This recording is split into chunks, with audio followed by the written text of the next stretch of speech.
다음 뉴스입니다. 민주주의의 꽃이라는 선거. 이번 총선에서 처음으로 투표할 수 있게 된 만 18세 유권자는 54만여 명입니다. 상당수가 고3 학생들인데요. 네, 휴업이 길어졌고 등교를 하지 못하면서 선거 교육은 원활치 못했는데 그래도 첫 투표에 나서는 기대만큼은 크다고 합니다. 김영준 기자입니다. 이번 선거엔 2002년 4월 16일 이전에 태어난 만 18세 유권자가 첫 투표를 합니다. 지난해 말 공직선거법이 개정돼 선거 나이가 낮아졌습니다.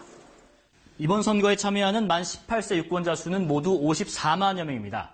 이 중 고등학교 학생을 포함한 재학생 유권자 수는 14만 3천여 명입니다. 첫 투표라 기대가 크지만 아쉬운 점도 있습니다. 학교에서 이제 투표에 대한 대략적인 이야기는 듣긴 했는데 저도 마찬가지로 투표에 대해서 그렇게 자세한 얘기 자체는 교육받지 못했기 때문에. 교육부와 각 시도교육청은 지난 1월 선거교육 공동추진단을 꾸렸습니다.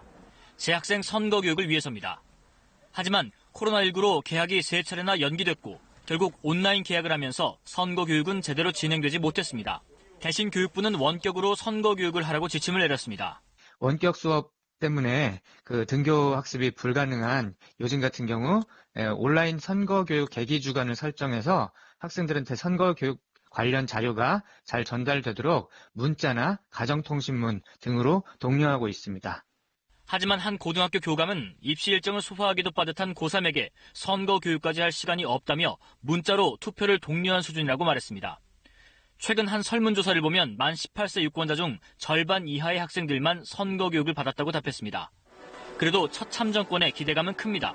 어떤 것이 필요하고 어떤 게 개선되어야 할지 그거를 잘 포착하고 그러한 점을 중점 공약으로 삼은 후보에게 투표를 할 예정이고요. 일부 만 18세 유권자들은 후보를 직접 찾아가 공약을 검증하고 SNS에 올리는 등 정치에 관심을 갖자고 또래에 호소했습니다. KBS 뉴스 김용준입니다.